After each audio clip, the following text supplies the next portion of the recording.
이번 시간에는 기업가 정신의 의미와 중요성, 그리고 기업가 정신의 확장에 대해서 학습하겠습니다. 이를 통해 여러분은 기업가 정신의 의미와 중요성을 설명할 수 있고 기업가 정신을 확장할 수 있습니다. 기업가 정신의 의미의 내용을 살펴보도록 하죠. 먼저 기업가의 개념은 앙트레프리너라는 프랑스어에서 유래되었다고 합니다. 자, 앙트레프리너, 엔터프리너 이렇게 표현하는 이 내용은 프랑스의 경제학자 리차드 캉디용이라는 사람이 본인의 논문에서 처음 언급이 되었는데요. 이 캉디용이 언급한 기업가의 개념은 확실한 가격으로 상품이나 원료를 구매해서 이 불확실한 가격으로 제품을 판매하는 상인, 당시 농부, 장인들은 이런 마인드를 가져야 된다라고 언급을 했던 것이죠. 즉, 미래의 가격이나 시장 상황이 어떻게 될지 모르는 그런 불확실성을 알고도 행동하는 실천가, 이런 분들이 기업가로서 발전을 했다는 거죠. 아울러 시대가 흘러 이제 다음 조셉 슌페터라는 분은 기업가란 기회를 추구하여 자원을 새롭게 결합하는 창조적 파괴자를 통해서 경제 발전을 주도하는 사람, 즉 혁신자라고 얘기했습니다.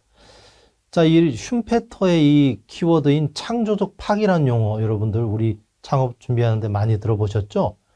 각종 캠프나 또 각종 대학의 캐치플레이즈로 많이 요즘 쓰여지더라고요. 그래서 이 파괴라는 것은 어떤 부정적인 용어인 듯한데 창조적으로 바꾼다라는 의미로 나쁜 습관들을 바꿔보자는 얘기 되는 거고요.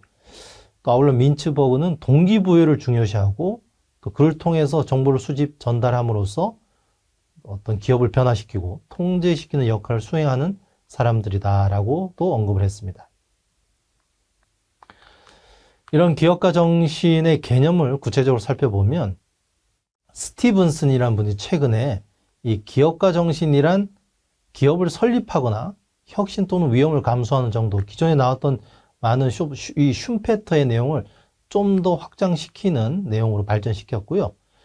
이 티몬스라는 분은 기업가 정신을 기회에 초점을 두고 총체적 접근 방법과 균형 잡힌 리더십을 바탕으로 해야 된다라고 행동하자라고 주장까지도 했던 분이십니다.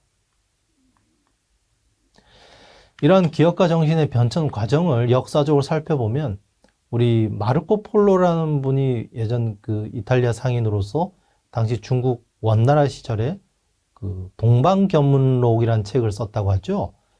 즉 이렇게 동쪽으로 오리엔트를 개척하고자 와서 갔다 온 그 거래에 대한 내용들을 이야기책으로 썼던 그 동방무역을 우리 역사 속에서 보면 바로 기업가 정신을 발휘한 것이다 라고 얘기하는 거죠. 가기 위해서 각종 난관이 있었겠죠. 지금처럼 교통이 원활하지 않을 때 또 각종 또 위협 속에서도 뚫고 또 다시 돌아가는 이런 것들을 우리가 기업가 정신의 시작점이다 보고요. 17세기 들어서면서는 이제 이게 물품 서비스를 정부와 계약을 하고 또 농민, 상인들에게 공급하는 내용까지도 발전하게 되는 것에 기업가들이 발휘를 하게 되고, 그러면서 19세기 넘어오면 투자가가 아닌 이제 혁신자로서 많은 발전을 했습니다. 또 최근에는 벤처기업 글로벌 창업에서도 많은 부분에서 기업가 정신이 회자되고 있습니다. 그럼 이러한 기업가 정신의 구성 요소를 하나씩 살펴볼까요? 첫 번째, 혁신성입니다. 서로 다른 사업과 서비스에 대한 기회로서 변화를 탐구하는 수단이라 할 수 있겠는데요. 모든 인적 또 물적 요소와 이 경험치를 함께 새로 결합한다고 볼 수 있겠습니다. 그래서 이 혁신성에는 슌페터가 얘기한 창조적 파괴가 함께 실현되어야 되겠죠. 그래서 우리가 창업을 하게 되면 혁신적인 아이디어를 먼저 발굴하는 것이 여기에 있습니다. 두 번째는 진취성을 언급할 수 있겠는데요. 진취적이다라는 것은 뭔가 앞서 나가는 의미가 아니겠습니까? 그래서 경쟁자들보다 먼저 시장 변화에 대응할 수 있는 어떤 적극 지속적인 경영 활동들을 얘기하겠죠. 그래서 첫 번째 단계에서는 신제품이나 또 새로운 서비스에 대한 아이디어가 산출되고, 두 번째 단계에서는 이런 아이디어가 유용한 제품이나 서비스로 전환될 수 있도록 하는 것이 우리가 이론적인 진취성의 기반이 되겠습니다. 세 번째로는 위험 감수성이 있겠는데요. 우리가 처음 살펴본 것처럼 기업가 정신에서는 불확실성이 높은 것을 알고도 헤쳐나간다고 했지 않습니까? 즉, 이에 도전하는 의사결정, 이것이 위험 감수성의 가장 키워드가 되겠죠. 그런 위험에는 사업성도 있을 수 있고, 또 재무적인 위험성도 있을 수 있고, 무엇보다 중요한 또 사람에 대한 리스크도 안고 갈 수 있는 거죠. 이 모든 것을 다 감수할 수 있는, 즉 리스크 테이킹 할 수 있는 분들이 여러분들의 기업가 정신으로 갖추어질 때 가능하겠습니다. 이러한 기업가 정신이 중요해지는 것은 최근에 회사 내부에서도 기업가 정신을 많이 발휘해서 기존 기업 내에서 제품의 또 공정의 혁신을 가져온다든지 시장 개발을 통해 신규 사업을 창출하는 데도 많은 부분에서 이루어지고 있습니다.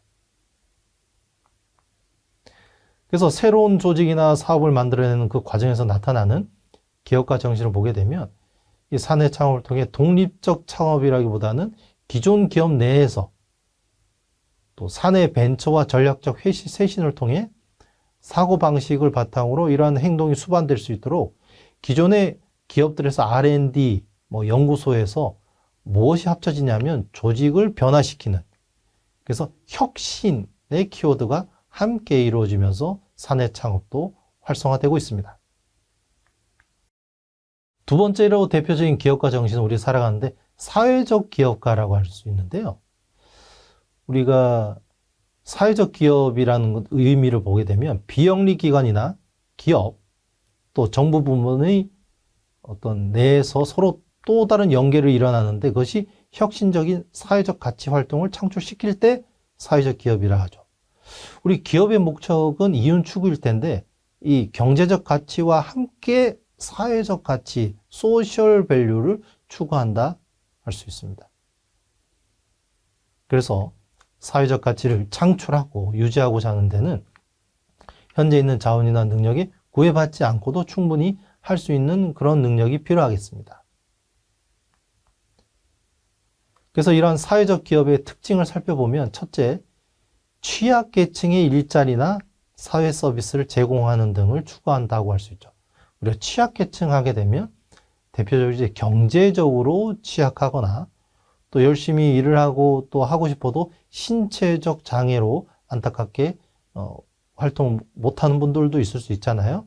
이런 분들에게 일자리, 또 노년층 또는 여러 조선 가정이라든지 이렇게 아직 경제활동 못하고 있는 어린이들의 취약계층도 있을 수 있겠네요. 그죠? 그래서 이러한 분들에게 영업활동 과정에서 창출된 이익을 이런 취약계층 사업 자체를 통해 또 지역 공동체에도 재투자하는 것을 우리가 사회적 기업 이렇게 얘기하죠. 이것은 합의점이 필요합니다. 그래서 근로자, 서비스 수혜자, 지역사회 인사, 이해관계자 등이 함께 참여해서 공통의 부모를 이루어야 되겠죠. 다음 혁신에 대한 발전 단계에 따르는 여러 기술과 시장 등이 나오게 되는데 우리가 이론적으로는 총 4단계 상한을 나누고 있습니다. 하나씩 살펴보도록 할까요? 첫 번째, 창조적 혁신입니다. 이 기회에 초점을 두고 전략적인 성향을 앞서가는데요. 주로 포착한 기회에 신속하고 또 임기응변적으로 또 가치 창조를 보상하고 공식적이지 않은 네트워크도 많이 활용하는 것이 창조적 혁신 단계이고요. 우리가 니치 마켓도 창조를 하는 것이 필요하죠. 시장, 또 마케팅 팀 구성을 통해서 틈새 시장을 통해서 신제품을 발휘하고 관리하는 능력도 필요하다 할 수 있겠습니다. 아울러 우리가 살아가면서 통상적인 혁신들이 연구 개발을 통해서도 많이 이루어지죠. 그것은 규모의 경제를 실현하면서 조직 관리를 통한 종업원과 함께 지속적인 통상 혁신을 갖춰야 될 것이고요. 이와 함께 혁명적 혁신까지 이루어진다면 더할 나위 없이 좋은 창업이 되겠습니다. 그래서 기초과학에 근거한 과학기술 집약, 또 혁명적 혁신이 창조적 혁신으로 승화되기 위해서는 기업가적 경영 자질이 요구됩니다. 그래서 우리가 살아가는 각종 혁신, 정보통신에도 창조적 혁신을 뛰어넘은 혁명적인 혁신의 단계까지 가서 성공적인 기업가 정신을 이루었다고 할 수 있겠습니다. 이번 시간에 학습한 내용을 퀴즈를 통해 확인해 보세요.